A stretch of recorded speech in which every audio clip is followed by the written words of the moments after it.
Hello, friends. Brian Gailey, Klamath Falls News. Welcome to Ask Klamath. This is Season 3, Episode number 8. We're like 29 episodes into this show now. Joining us today is Chad Olney. He is the CEO of Pacific Crest Federal Credit Union. We're going to talk the credit union itself, credit unions in general. You recently took a trip to Salem on behalf of the Credit Union Association. We're going to be talking about that. And we're going to be taking your questions live here on the show. But first, Brandon, roll that intro.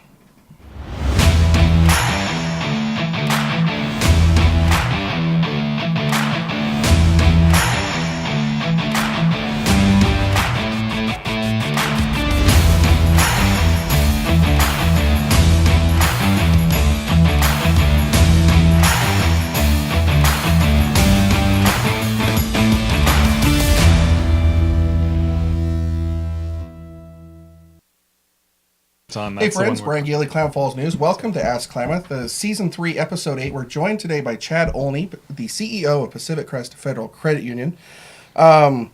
Pacific Crest is actually the presenting sponsor of Ask Klamath this season. I wanted to thank you for that first out before we get started. Anything else? I appreciate you being our sponsor this season. Well, we really appreciate what you do. This type of format really gets out there and tells the community what's happening behind the scenes with many organizations, ways that they can participate in making Klamath Falls all that it can be as a community. So thank you for developing this format and this show for Klamath Falls. Awesome. Well, thank you very much. I appreciate your comments on that. We work very hard at trying to make this happen and bring a variety of guests to you. Today, Chad Olney is joining us, CEO of Pacific Crest Federal Credit Union. A little background on Chad. You're a native Oregonian. I am. You have been in this current role for about 2.5 years and also serves on 2 state-level boards focused on innovation and entrepreneurship. I do. What are those 2 boards? So there's the Oregon Growth Board and then the Oregon Innovation Council. Okay. What do they do? Wow. That can be a lot to try and describe. So within entrepreneurship, when businesses start that are scalable, there has to be an ecosystem for them to grow. And there has to be a way for them to learn from other people who have traveled that path and learned how to grow a business up and scale it. They need access to capital, to funds, in order to grow at a rapid pace. If you have something that can grow at a rapid pace, there's a number of organizations here in Oregon, things like Hydro Flask, companies that started out very small and grew very rapidly. And there's certain things that those type of companies need in order to have that success, which then provides more income into our communities through jobs. And it's the old adage, you make it here, you sell it somewhere else, and that creates a net growth of the economy here. So you're just involved in all sorts of fun stuff, aren't you? It is fun to me, yeah. I mean, it people find banking kind of boring, but to me, all of these numbers things are pretty fun. So, guys, we're going to be taking your questions live here on the show. Go ahead and get those in the comments below. Anything for Chad might be on those entrepreneurship things, as well as the credit union, Pacific Crest specifically, and some of the other things that we're going to talk about. But before we do that, I'd like to get to know you a little bit better. Got some questions for you. You ready? Sure. All right. So how did you get started in the banking industry, first off? Completely by accident.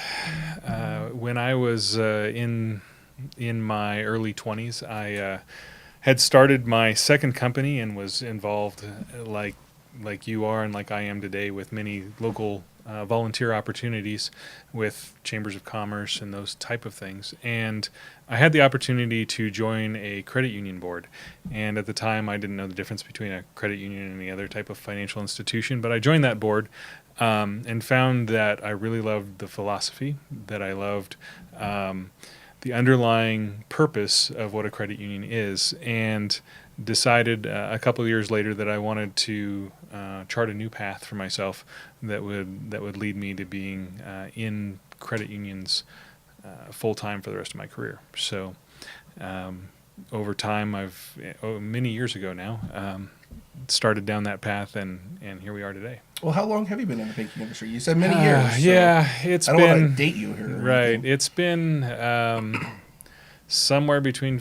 It's been more than 15 years. 15 years. I'd have to That's go not too back. bad. I'd have to go back and do the math. But yeah. So where has your career taken you before Pacific Crest? You've been Right. here about 2.5 years, and we met shortly after you arrived here. Yes. We were just talking about that off camera.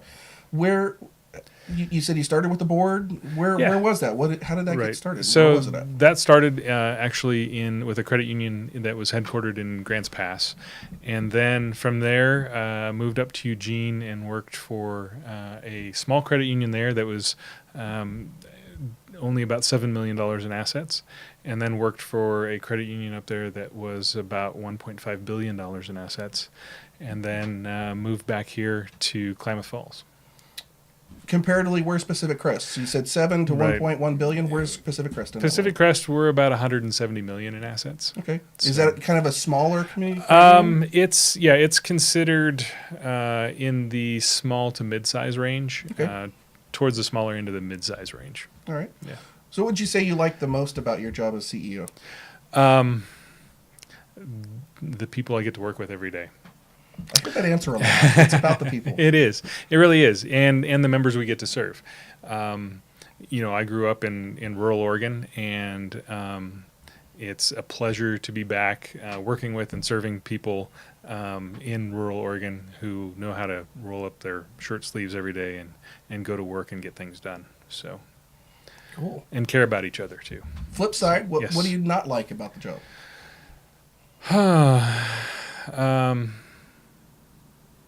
That's a much harder question. Probably at times the hours. People think that that there's the old adage of banker's hours, and in truth, it's certainly way beyond a 40-hour a week job. So there are times when it would be nice to catch my breath, but it's been a fun ride. I can understand that one. I can empathize very Yes. well. Do you get to work with the members directly, or are you more of the bigger picture kind of guy? If the members are lucky, no, I don't get to work with them directly.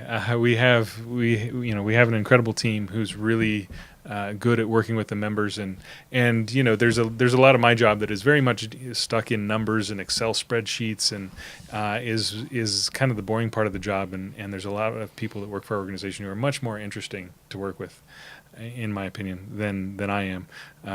If you want to talk about formulas and equations, I'm your guy, but. So you're definitely a numbers guy. It comes with the job, I guess. Yeah, So I would imagine. Guys, we're going to be taking a break here in just a moment, but before we do, now is a great time for you to get your questions in for Chad, something related to Pacific Crest, credit unions in general, or anything else for that matter. He's willing to take those questions. So guys, we're going to take a break. Get your questions in. We'll see you in 2 minutes. Threads. There are many threads that run through our region. There are churches and schools and Little League teams that bring us together and bind us into communities. There are roads and cars, there are houses and jobs and businesses, all woven together to make the fabric of our communities. There are financial threads that are part of that tapestry as well. For over 80 years, it's been our pleasure to be headquartered here, providing financial services to generations of our friends and neighbors. From that first savings account, to retirement planning, and all of the cars and houses and groceries in between, we keep your money local, investing it back into our communities, adding more threads to the fabric to make our communities stronger. Pacific Crest Federal Credit Union. Find your path. You can have your car taken to the shop of your choice. So my friend had her car taken to Excel Auto Body because she heard about their reputation for excellent work. They even gave her a written warranty that's good for as long as she owns that car. So Excel Auto Body is a very smart choice. Hi, I'm Rourke, owner of Excel Auto Body. No matter if the damage is minor or major, you'll want to choose us now. So if you are ever in an accident, you'll be ready. And remember, it's your choice what body shop you go to. Choose Excel Auto Body. It's your car, our reputation.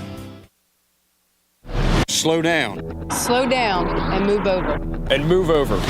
When you see lights, vests, Or reflectors. please give us some room.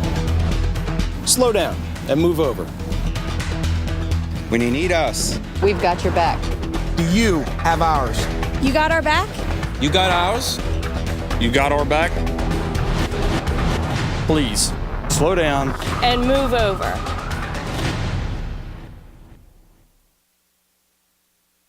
Hello, friends. Brian Gailey, Klamath Falls News here. Welcome back to Ask Klamath. Today we're joined by Chad Olney, CEO of Pacific Crest Federal Credit Union. You just saw their commercial a few minutes ago about the Find Your Path. And I was actually wanting to ask you about that. It's something we didn't talk about earlier. But before we get to that, I want to actually thank our section sponsor for this section, and that's the Klamath County Fairgrounds.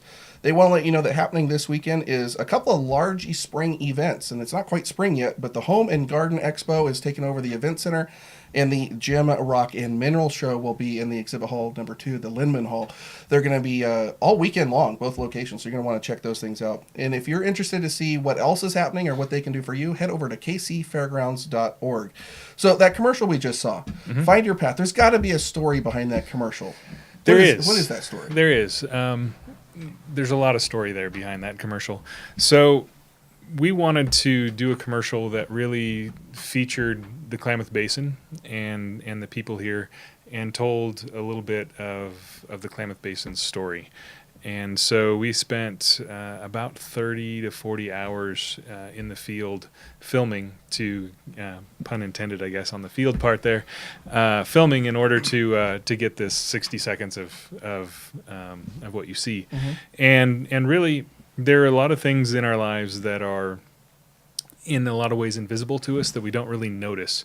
You know, for instance, electricity. You don't never think about the fact that it's there until you flip a light switch and it isn't. And one of the things that we don't really think about that's really seamless is the way that we transact business, the way that we pay for things, the way that those things happen.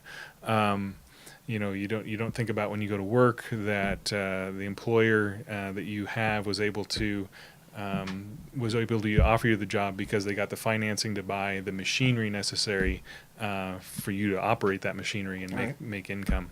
And so there's a lot of invisible pieces that go on behind the scenes that help tie our communities together that we don't really think about. We don't think about, for instance, while we were off camera talking about your experience in going to school into OIT and how that ties into other people that are doing the same thing in their careers, and how all of those things end up impacting our community in many different ways. And so it's our goal as a credit union in understanding our community that there are financial threads that run through the community, and there are ways that we can think about and operate with purpose that, whether people realize it or not, have a positive financial impact on them today, and prepare them, for whatever the future has. It gives them, by doing those things, it gives them more opportunity to reach whatever their goals and dreams are in life.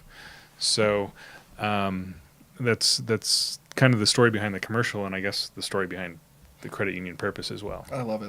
That commercial is one of the best ones I've seen in a long time. Well, thanks. Whoever you had produce it for you did a great job. So thank you.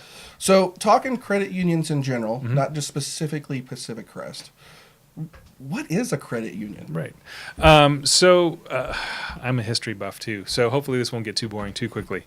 But back in 1934, Congress passed what's known as the Credit Union Act.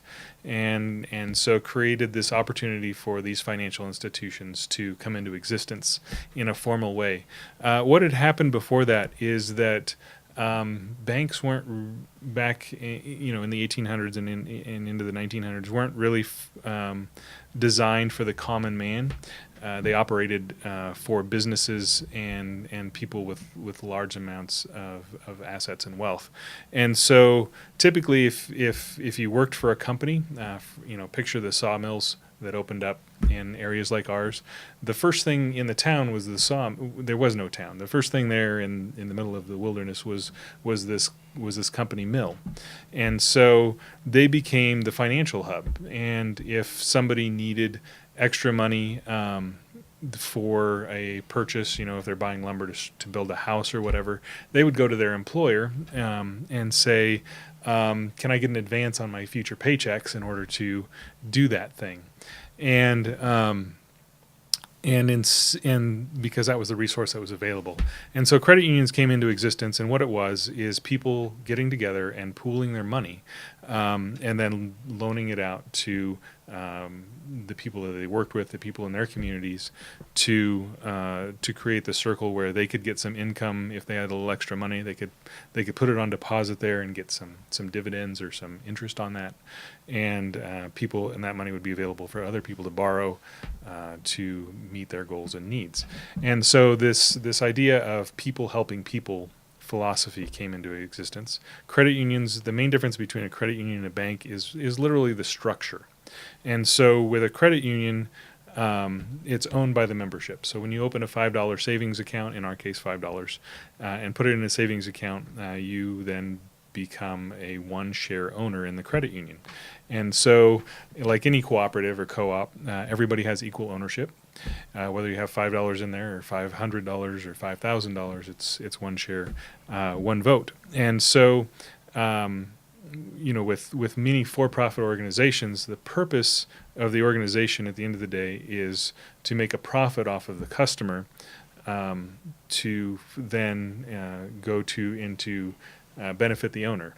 In this case, because the owners are the customers, or as we say, members, that financial benefit is returned to them. And with Pacific Crest, there's a number of different ways that you can calculate this. We try and add value through lower and fewer fees, better interest rates on loans, but also by providing financial education, by providing things that we see as helping to bring more financial health and strength to the community. And so we try and add that added value in there as well. So you mentioned that the credit union's owned by the membership, and they've also own a share of the credit union. Is that would perceivably be different than, say, a big bank that's traded on Wall Street, because their shares are different, right? Yeah, so their shares or stocks are owned by stockholders, and those stockholders, the reason that they purchase those stocks is to get a return to them.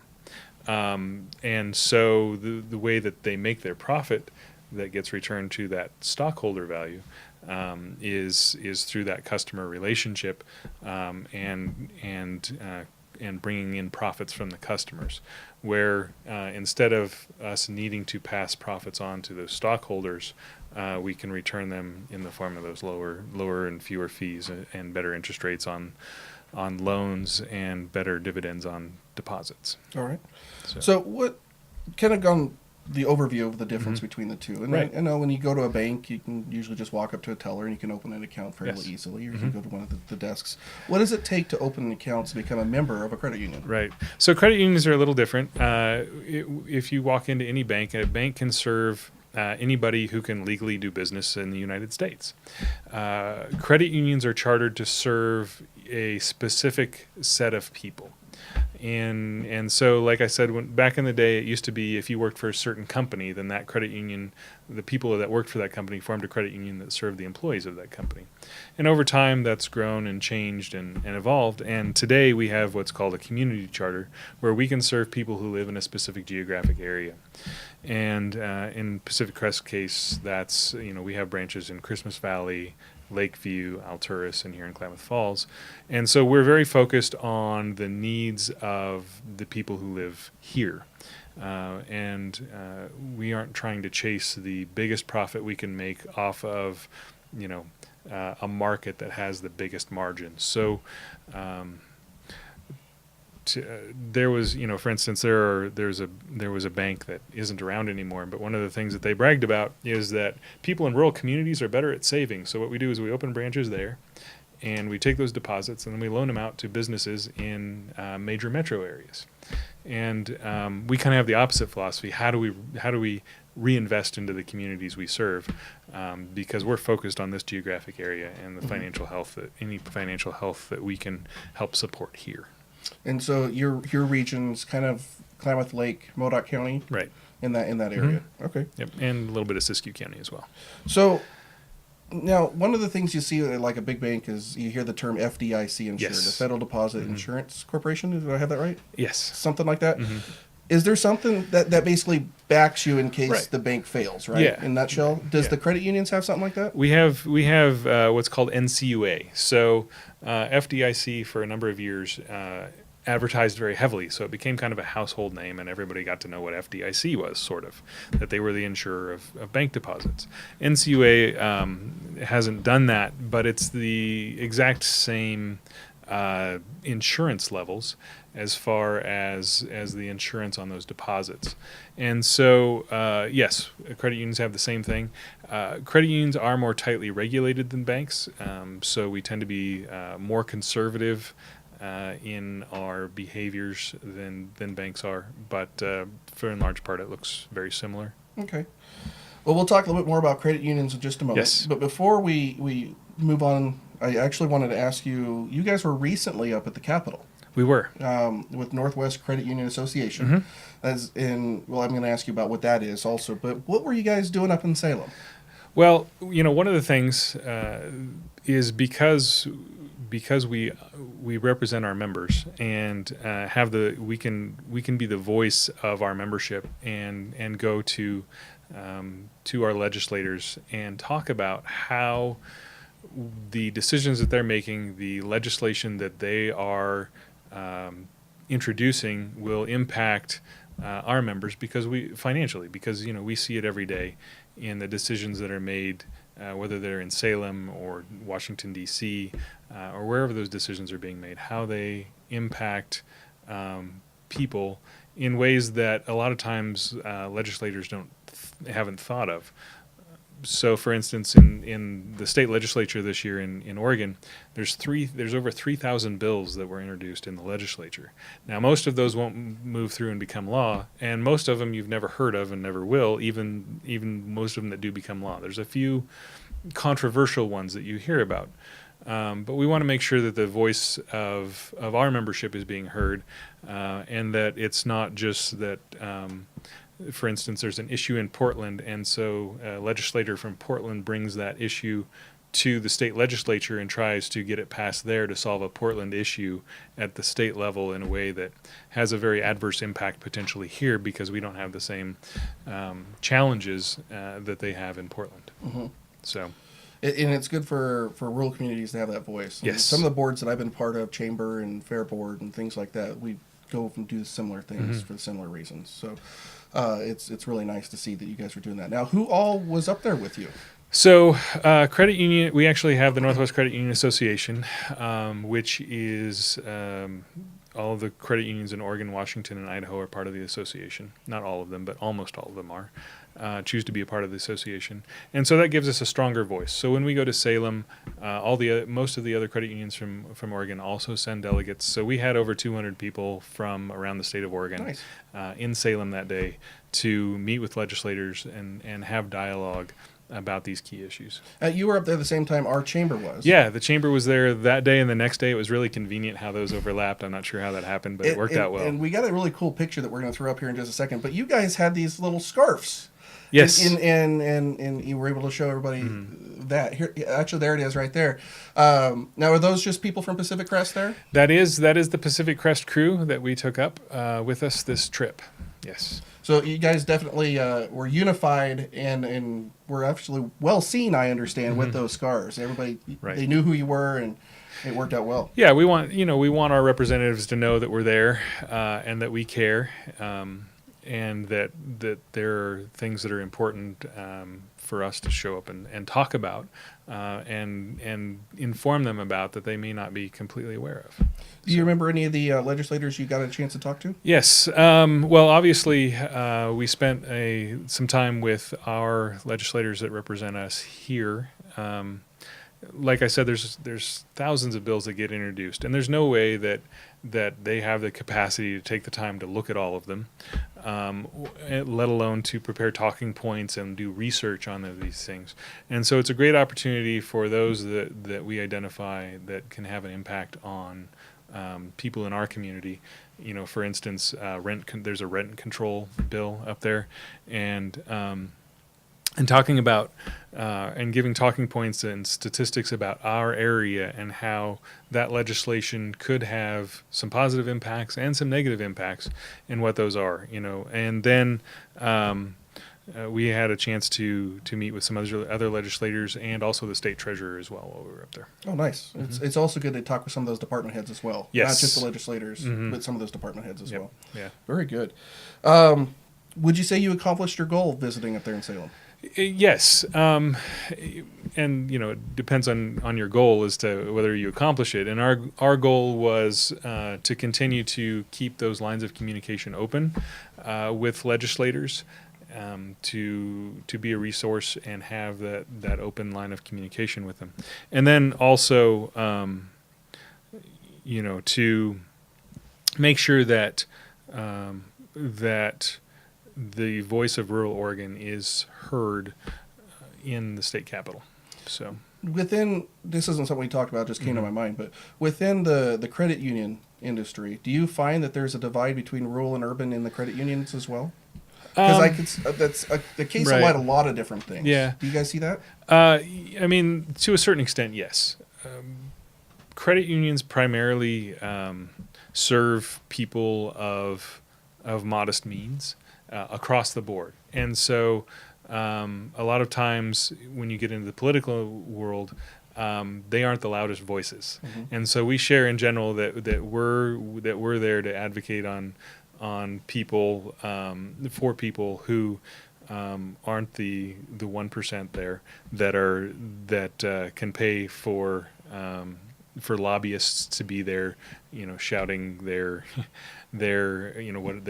whatever their special interest is, and so there's a lot of commonality that we have across credit unions, whether urban or rural, but there are certainly disparate impacts that certain legislation can have on urban versus rural. Awesome. So, well, thank you for answering that.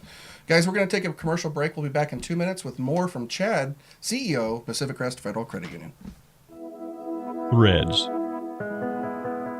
There are many threads that run through our region. There are churches and schools and little league teams that bring us together and bind us into communities. There are roads and cars. There are houses and jobs and businesses, all woven together to make the fabric of our communities. There are financial threads that are part of that tapestry as well. For over 80 years, it's been our pleasure to be headquartered here, providing financial services to generations of our friends and neighbors. From that first savings account, to retirement planning, and all of the cars and houses and groceries in between, we keep your money local, investing it back into our communities, adding more threads to the fabric to make our communities stronger. Pacific Crest Federal Credit Union. Find your path. You can have your car taken to the shop of your choice. So my friend had her car taken to Excel Auto Body because she heard about their reputation for excellent work. They even gave her a written warranty that's good for as long as she owns that car. So Excel Auto Body is a very smart choice. Hi, I'm Rourke, owner of Excel Auto Body. No matter if the damage is minor or major, you'll want to choose us now. So if you are ever in an accident, you'll be ready. And remember, it's your choice what body shop you go to. Choose Excel Auto Body. It's your car, our reputation. Slow down. Slow down and move over. And move over. When you see lights, Vests. Or reflectors. Please, give us some room. Slow down and move over. when you need us. We've got your back. Do you have ours? You got our back? You got ours? You got our back? Please, slow down. And move over. Hello, friends. Brian Keeley here. Welcome back to Ask Klamath, presented by Pacific Crest Federal Credit Union. And joining us today, if you're just tuning in, is Chad Olney, CEO of Pacific Crest Federal Credit Union. And so far, we've been talking about credit unions in general, a recent visit you guys had to Salem. We talked about your background. I'd like to talk a little bit more about Pacific Crest itself. What are some of the advantages and disadvantages you guys bring to the table? Right. So first of all, I think I'll talk about a little bit about credit unions in general because I'm a big believer and big fan of credit unions, and that is that the advantage of credit unions in general is that we believe in what we call co-opetition. So even though there's multiple credit unions that have branches in town, we strongly believe in providing the best member value we can to our members, and we all believe that. And so there's a lot of things that we cooperate on. One of those things, for instance, if you think about credit unions, you think, well, Chad just talked about there's only 4 or 5 branches in a few counties. What happens if I travel a lot or I want banking services outside of the area? And so the largest retail bank in the nation has about 17,000 ATMs last time that I checked, where you can go and use those without getting a fee, and it has to be one that's owned by them. Credit unions cooperate in a ATM network, and so we have over 30,000 surcharge-free ATMs nationwide. And so through our combined efforts, a lot of times you can add better value. And even though we're headquartered local and we're very, very, very focused on designing products and services to meet the needs of our communities, on the broader scale, you can still access our services from anywhere. That's really cool. I know you guys got a few ATMs scattered around town, not just at your banks. As a matter of fact, just a couple blocks away across the street over here at the Ross Raglan, you guys have one. Yep. And I know members of, say, Rogue Credit Union, who is kitty quarter of you guys down there on Washburn, can use your ATMs without fee, and you can, vice versa, your members can use theirs and so on. That's pretty cool. Just locally. Right. I mean, for example, a member could from Rogue or one of the others could walk over to the Ross Raglan Theater and use that ATM with no fee. Yeah. So couldn't say that about a regular big bank. Right. So credit unions in general, like I said, we have a lot of this co-opetition. We share ideas and come up with the best practices to serve our members, and we share those because we want every credit union to be successful in providing member value. So advantages and disadvantages to Pacific Crest Federal Credit Union. Well, there are a few constraints, of course, because of our size and our locality. For instance, if you want to build the first $500 million skyscraper in Lakeview, we're probably not the right financing source for that. You probably need to go to one of the big national banks if you're going to do a really, really big project like that. But for just about everybody in a day-to-day basis, we have the products and services that people need in order to meet their goals. Now, I would assume you guys have auto loans and home loans and things like that. Do. What other services do you guys offer? Many people are surprised. Well, many people are surprised to find out that we do home loans. Most credit unions do mortgages, yet it's not the top of mind for our members. And then we have business services as well. So for small businesses, we do have accounts designed for them and for their lending needs as well, because we see that as part of being a healthy community is needing to have access to financial services for businesses. So along those same lines, auto loans, home loans, things like that, I know it's a kind of a spring buying season's coming into effect. Do you guys have anything special that you're working on? Always. For instance, we've got the home show coming up here this weekend in Klamath Falls, and that's been expanded. It's now the home and outdoor show, and we'll have a booth there. Make sure you stop by and pick up. We've got things to give away, so make sure you enter our drawing and mugs, pick up I'm some sure. free things. We can probably come up with a few mugs. Yeah, thanks. So yeah, we'll have some specials there. We're running a 1% discount on personal loans this month, which is kind of interesting. Personal loans can be used for just about anything. If you find you need new tires for your car, a personal loan may be the right option for that. Typically, you can get a little bit lower interest rate than if you were to put them on your credit card, and also have a payback period where you actually get it paid off. And so you need new appliances, you come home and your dishwasher doesn't work. Personal loans may be the way to go on those things too. So we have a number of different products out there that people may not think of, and can find use for. The main thing is just to ask, hey, just call up and say, hey, my goal is I need to do X. Do you have a way that you can help me with that? So, very good.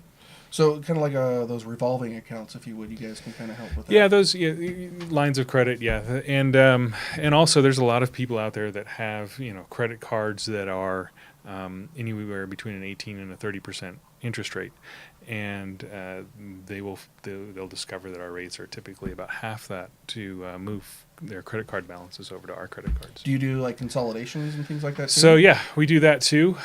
We can help figure out the best option for consolidating debt and getting it paid off fastest at the lowest interest rate possible. Good. So yeah. Now, what about like investments, like financial investments, retirement IRAs, things like that? Do you guys handle those at your institution? Yeah. So that's a multiple step question. So we do have IRA accounts, savings accounts, which are insured and with the credit union.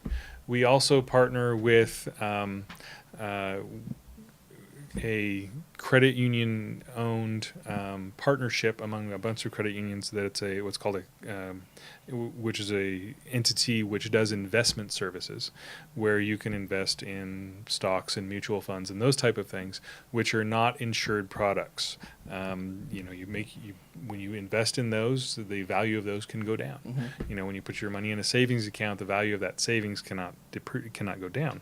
And so we do offer those products through a third party, and help people figure out the best mix of those products to meet their retirement goals. Okay. Mm-hmm.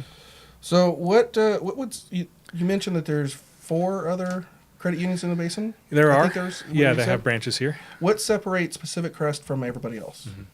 Mm-hmm.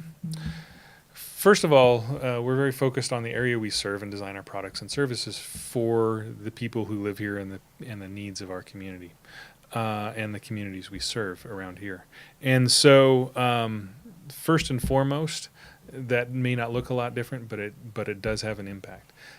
Secondly, is economic impact. I'm a numbers guy, and so when you spend money locally, if you take out a loan from a financial institution that's headquartered in the Klamath Basin, and right now there's only 2 of us that are headquartered here, those funds then end up in being paid in dividends on somebody's deposit account, and so then they spend that money locally. And so for every dollar that gets spent locally, a certain percent of that dollar gets respent again locally into the local economy. And so those turns of that same dollar getting spent over and over again here and moving through the economy without going outside of the basin and leaving and never coming back has a huge economic impact. We actually measure it. Last year, the economic impact to the Klamath Basin and the communities that we serve was about $14.9 million. So, when you participate in a credit union, when you choose to keep those services local, that has an impact not only for you personally in lower interest rates on loans, products and services that are designed specifically to meet the needs of rural Oregonians and Northern Californian, but also to continue to make an investment in the local economy. Okay. Well, that was actually going to be one of my next questions. Mm-hmm. Is what was the local impact Pacific Crest has? And you said 14.9. Yes, about 14.9 million last year. So almost $15 million last year alone. Right. But that's just in that dollar circulating. Right. That's not. It doesn't even count the fact that you guys help a lot of different places too. Right. If you walk around and look at posters and sponsorships and things like that, there's always something going on that you guys are involved with as well. Yeah, and we look very carefully at those things. What can we be involved with that has what we call a sustainable impact? In other words, it's not just a one-time splash in the pan, but that it continues to have and reverberate through our communities for an extended period of time, or can be used or brings dollars into the economy. If there's an event here that draws people from outside to come here and spend money here, that helps everybody here. And so we look at and focus on those areas where we can see that we can represent our membership and invest in something that benefits our community. Awesome. Very good. So you're a small local bank, credit union, pardon me. I shouldn't use the B word. But just because you're smaller doesn't mean you lack on other things. Right. Like we were talking off camera about the fraud, fraud protection for your members and things like that. Can you go into a little bit about what you guys do on that? Oh realm? yeah, I would love to talk about this. It's something I'm passionate about because we see on a regular basis people who have been victims of fraud, and so there's a number of things, just to give some pointers on things that people can do to help protect themselves. First of all, in your wallet, don't carry your PIN numbers for your cards in your wallet. Don't carry your Social Security number in your wallet. You don't want to put those items together. Those are some simple things you can do. There's a lot of people out there now who are targeting specific groups of people to try and defraud them. One that we're really passionate about is is elder abuse, and that in elder exploitation of their financials. I have grandparents who get called on a regular basis, and they pick up the phone and say hello, and the person on the other end says, "Hi, Grandma, this is your grandson," and no names are used, I'm in a bit of a jam. Can you send me some money? And so that's one way that happens. There are other ways that happens as well. People calling with a survey, and what they're trying to do is actually extract information that will help them steal that person's identity. Or gain access to their accounts. Another one that we see a lot of are what are called sweetheart schemes, where somebody pretends to start a relationship with somebody online, and then gets down the road a little bit and is in a bind and needs them to wire them money to help them out, or to so that they can buy a plane ticket to come and see them. And then we have, this time of year, we have a lot of Irs scams where somebody pretends to call from the IRS and threatens that you're going to go to federal prison if you don't get $300 in gift cards, Amazon gift cards, and send it to them. I actually even get that here at the business as well. We actually get those calls at the business level, not just at the private personal level as well. Yeah, I've had a couple of those. So if anybody needs you to buy them gift cards and they're from a federal agency, the federal government doesn't need gift cards from Amazon, I hate to tell you. But so we see a lot of those things happen every day, and our members come in and ask about those things. To see if what was really going on is real, because these fraudsters are very good at disguising what they're doing, and they come up with a new line and a new scheme every day, it seems like. And there's a number of resources that are out there that you can educate yourself on these. You can always call and talk to us if something seems a little off. Find out what we know about it. We also cooperate with local law enforcement on a lot of times when we hear about these issues. We try and get communication out through media sources about whatever scheme is happening and being targeted to our area right now. So, good. So, rolling into some other stuff before we take our next commercial break. You guys recently did a huge upgrade in some of your electronics, tying back into the fraud thing here. Right. Protecting your assets and your members. You did a huge role in the online banking and different things. Off camera, you told me 22 different electronic functions had to come together. Can you talk about what all that was? Yeah. So there's so much that happens in financial transactions that is very invisible to anybody who's actually doing the transaction. When you swipe your card, to purchase a cup of coffee, you don't realize that transaction goes through 5 different systems to find your specific account and your balance on your account and make it all the way back to that terminal where you swiped your card, and it does it all in many times milliseconds. And so that's just cards, and then there's all kinds of different rails on which money moves. Checks get converted into electronic documents, and they move through the Federal Reserve to find your account at your financial institution. You think about the millions of checks that change hands every day. In our case, if you look at that holistic picture, there's all these different systems that have been developed and designed, over the last 50 years of ways to move money, and we have to be able to talk to each of those and make sure that they work accurately all of the time. So, but more than that, we wanted to provide a system that gives our members resources that help them once again provide the greatest opportunity to achieve their financial goals.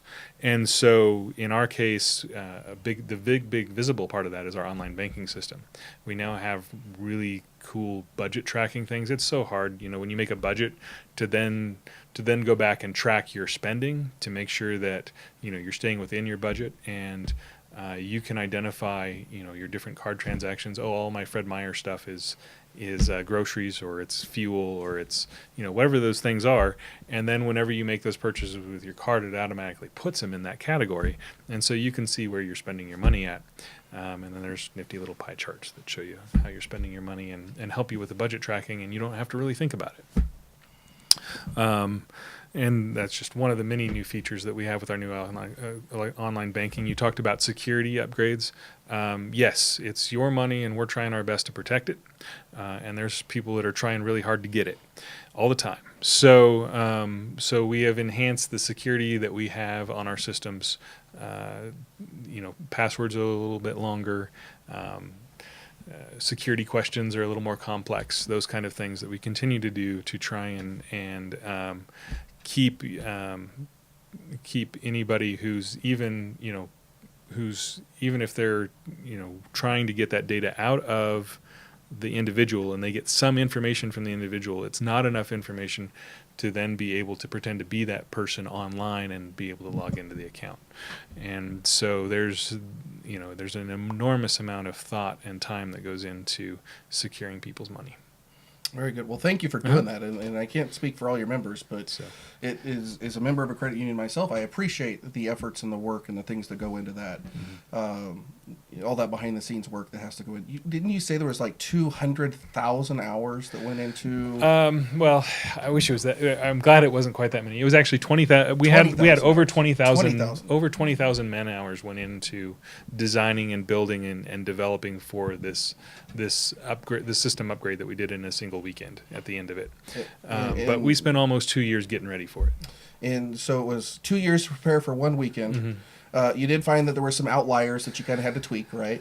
Oh, yeah. They didn't quite fit into the mold. Yeah. But for the most part, any of your members probably didn't see a hiccup along the way? No, for most, it was a very seamless process, other than logging into online banking again for the first time, and it looks different. So very good. More user-friendly. For doing all that. Yep. Guys, we're going to take a quick break. Now is a great time to get your questions in for Chad. He's going to be taking those in this next section. We'll be right back. Threads. There are many threads that run through our region. There are churches and schools and little league teams that bring us together and bind us into communities. There are roads and cars. There are houses and jobs and businesses, all woven together to make the fabric of our communities.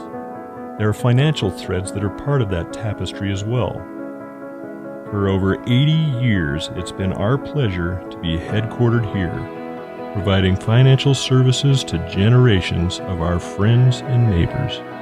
From that first savings account, to retirement planning, and all of the cars and houses and groceries in between, we keep your money local, investing it back into our communities, adding more threads to the fabric to make our communities stronger. Pacific Crest Federal Credit Union. Find your path. You can have your car taken to the shop of your choice. So my friend had her car taken to Excel Auto Body because she heard about their reputation for excellent work. They even gave her a written warranty that's good for as long as she owns that car. So Excel Auto Body is a very smart choice. Hi, I'm Rourke, owner of Excel Auto Body. No matter if the damage is minor or major, you'll want to choose us now. So if you are ever in an accident, you'll be ready. And remember, it's your choice what body shop you go to. Choose Excel Auto Body. It's your car, our reputation. Slow down. Slow down and move over. And move over. When you see lights, Vests. Or reflectors. Please, give us some room. Slow down and move over. when you need us. We've got your back. Do you have ours? You got our back? You got ours? You got our back? Please. Slow down. And move over. Hello, friends. Brian Gailey here. Welcome back to Ask Klamath. This is our 8th episode of Season 3. We're joined today by Chad Olney, the CEO of Pacific Crest Federal Credit Union. We've already talked about a lot of different things. The Salem trip you guys had, the credit union in general, the just a whole lot of stuff that you guys do at Pacific Crest. But this is a section in the interview where we like to call it the soapbox. And we give an opportunity for all of our guests to come in and chat about whatever it is on their mind. Mm-hmm. Chad, what's on your mind tonight? What's on my mind tonight? The Klamath Basin is on my mind tonight. When I moved here 2.5 years ago now, it was interesting to speak with a few people from here, and I tried to talk to as many people as I could when I first came to town. And I had a couple of people who were very apologetic that I had to move to Klamath Falls, and I found that was kind of strange. And so my beliefs at that time have continued to be confirmed, and that is that this is a great place to live, and that there's a lot of people that until you live somewhere else, you don't know how great you have it here. From the scenery that we have, the ability to get outside and be outside and not be elbow to elbow with 100 other people when you do it. And then there's the people here. It's, I grew up in the Rogue Valley, and 30 or 40 years ago, people there knew each other and took care of each other and watched out for each other. And as that area has grown, a lot of that has fallen away. And still here, people every day are watching out for their neighbors, watching out for each other, volunteering in so many ways. There are so many volunteer organizations and things going on in the Klamath Basin all the time, and it's just amazing to see so many people who care so much about their community and so involved. And then finally, people, we all get discouraged sometimes, like we wish that something or other was different, or that or that something here was more like it is somewhere else. And I would just encourage us as we continue to move forward that the whole purpose, the thing that we should be going for in the Klamath Basin is just to be the best version of ourselves, because who we are is pretty awesome. And very true, very true. Rather than be the next so-and-so, be the first us. Yeah, just be the best version of us, because we are pretty awesome here. And so I guess that's my soapbox, and the thing that's been on my mind a lot lately is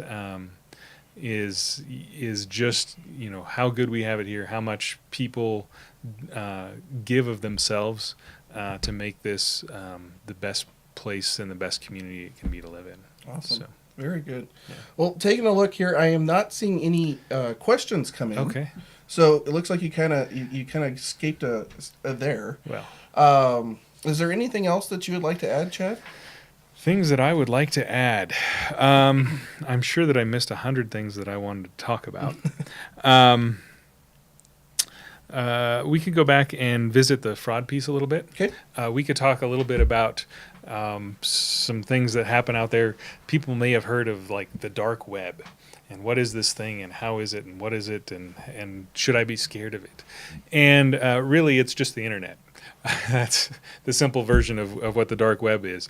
It's just the internet. The only difference is that people use software that doesn't track their IP addresses. is basically what it boils down to. And so you can't really tell who's doing what on it, but you can use a web browser that's designed to mask all of that stuff, and you can still go do all of your normal things. And there are websites out there that look like Craigslist and so on and so forth, except that you can buy people's credit card information as opposed to buying their used tractor. So so that's kind of, if you hear about the dark web, that's what it is. And there's a lot of marketplaces out there that are designed to be able to anonymously sell things out there. And so that's how a lot of this data and information stuff happens, is you hear, for instance, all the time about a retail organization who stored credit card data, who then had that data stolen. And the reason that somebody went to all the trouble and all the investment and all the time to try and figure out how to steal that data is so they could resell it. And so, and the funny thing is that we see a new one of those every week. You hear about it on the news, and it's just kind of in the background that so-and-so lost 10,000 cards, the data on 10,000 cards. And so why does that happen? Why is that retailers losing that? And you really haven't heard of financial institutions losing that data. And the reason why is there's really no monetary consequence for retailers who lose that data. First of all, in their agreements, most have agreements that they don't store the data, and yet somehow it happens. And so, but when that data gets stolen, then the financial institution pays for all the card replacements, and most of the fraud losses. And so that comes out of the financial institution who never lost the data. But still bears the financial consequence of it. And so for a lot of people, once in a while you'll get 3 new debit cards in the same year. And we get the question, why in the world is this happening? And it's because wherever you use that card, they had a breach, and they won't tell us which card data they lost, and we know you used your card there, so here's a new card. And so that's kind of some of the strange stuff that's happening in the background where you don't realize what's behind it, I guess. Let's see here. Back to elder financial exploitation, there's some new data that's come out recently for those that like data. In last year alone, there was over $6 billion in elder financial exploitation fraud. And those numbers have quadrupled in the last 4 years. And so it's really important. First of all, they're the biggest target. If you're over 55 years old, you're the prime target. And so things that you need to do is make sure that you set up alerts on your accounts when there's activity. That you monitor your credit report. For everybody out there, you should be looking at your credit report every year and understanding what credit scores mean. The best way to get copies of your credit report is actually through a government site called annualcreditreport.com. That's the one you should use, annualcreditreport.com, because it's free there. And then additionally, like I said, make sure that you don't carry your passwords and your PINs and your social security card with you. So going along those lines, there's services out there now that will monitor your passwords. Yes. And basically it's browser extensions. Mm-hmm. Are those safe? Do they work? Or should you just do it right one the good old-fashioned way? Right. A lot of those work really well, and there's enough of them out there now that it's not really worth it for a hacker to hack one of them, because there's so many to choose from. So so there's and certainly you want to do your research and use a reputable one if you're going to go with an electronic version. The other way to do it is to write it on a piece of paper and stick it, and stick it in a locked drawer, because guess what? People can't electronically hack paper. So. Mm-hmm. Now, what about the chipped cards nowadays? Are those actually as secure and as advanced as they're supposed to be? So, yes and no. What they do is they switch where fraud happens. Before, fraud happened when you swiped your card somewhere and somebody had a skimmer on that on that machine, whether it was an ATM where they put a little skimmer over top where you slid your card in, which looked just like it was part of the ATM, or whether or not you handed your card to somebody somewhere where you're paying for something, and when they swiped it through two readers, one to capture your data for their own to sell later on the dark web, and one to actually do the transaction. Good rule of thumb is never let your card leave your hand, right? Well, or leave your site at least, but yes, never leave your hand. However, with chip, that went away pretty much. If you have a chip card, the algorithm that's in the chip doesn't allow for that skimming of the old mag strip on the back to do any good. The way it happens now is online, because when you use your card online, it's not using the chip because you're not sticking your card into your computer for it to read the chip. And so you have to make sure that you're using a reputable website and a reputable service when you're entering your card data. And then make sure that you have good protection on your computer to make sure that you don't have viruses that are reading, for instance, your keystrokes.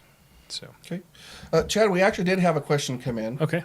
Rebecca is asking, how would you recommend building credit? Oh, that's a good question. I could talk on that one for an hour. So, I just got all excited like a kid over here. Yeah. So, credit scores and all of that kind of thing can kind of be a mystery. And how does somebody get started? And we have credit, what are called credit builder loans, which are an easy way to do it. Most people think that, I'm going to back up some more here. This is a big question, and I'm going to try and keep it simple. So if someday you want to buy a house, and you're just starting out, but someday you want to buy a house, and by the time you get there, you have to have some credit history in order to do so. Right. And so when you go to buy that house, 10 years from now, the things that they're going to look at is they're going to look at your capacity. These are the C's of credit. So they're going to look, okay, do you have enough income to afford the payment? They're going to look at your credit history. Do you pay on time all the time? When you sign on the line, does that signature carry weight for you and mean something to you? And then finally they look at the collateral. So is the thing that you're taking the loan out on of sufficient value to justify the loan? So they're not going to give you a $1 million loan on a $100,000 house. And so the thing that most people need to focus on are those first two, more than any of the others. And so, yes, building credit history is good. However, you don't want to have so many payments going on that you can't afford the payment on the thing you really want, for instance, that house. And so to get started, the best way to do that is what we call a share secured loan, where you save up some money, $500, $1,000, whatever it is, you save that up, and then instead of using a car or something else of value, you use those actual dollars as the collateral for the loan. And because those dollars on deposit, you can borrow against them really cheap at a really low interest rate because it's a really secure thing. Mm-hmm. And so for very few dollars, you then you pay back on that loan that you borrowed against your own money on. And at the end of it, you have double the money set aside because you had that money secured, and plus you've been paying that money again. And so you've doubled the money you have available for a down payment on whatever it is you need. Plus you have created credit history where you've made a regular monthly payment every month. And so that's a great way to begin establishing credit. And then from there are just things that you need in life. For instance, you may need reliable transportation to get to work. And so after you've established a little credit history, then the car that you bought for $500 in cash is no longer operable, and you need something that you are confident will get you to your job every day. And so you take out a car loan, and that helps establish some more credit. And you want to get to where you have at least 3 lines of credit open at any time. You don't have to be using them. You just have to have them open. So one of those could be a credit card with a 0 balance on it. And so that's an open line where somebody is... Just don't be tempted to go put balance on it. Yes. So, and there's different ways to do that. Some people, it's not an issue. They don't worry about it. Other people are like, if I have the card, I'm going to use it. I know people who have put it in a little tub of water and then put that in their freezer and froze it. And so the card is literally in ice. So if they want to use it, they have to thaw it out first. So they have to really think about that purchase before they make it with their card. So, whatever works for you. But trying to get to where you have those 3 established lines over time is really a good way to get started with developing a credit history and getting a credit score. Awesome. Well, we're actually over time, so we're going to have to actually wrap up. I know there's a lot more you can go into involving credit and different things, and we talked off camera. There's so many different things that we could talk about. What's going to be good is Chad will be on the show again this fall. We're already planning that out. Pacific Crest has already said that they're going to sponsor again. Thank you very much.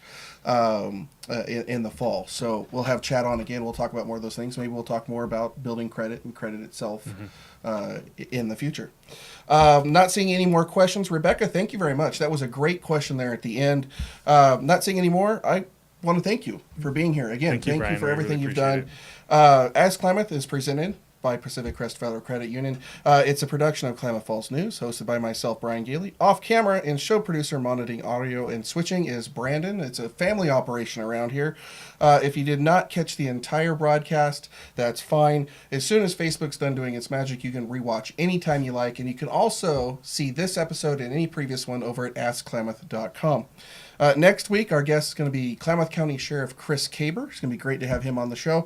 On behalf of Chad, myself, Brian Gailey, that's it. We'll see you around the basin.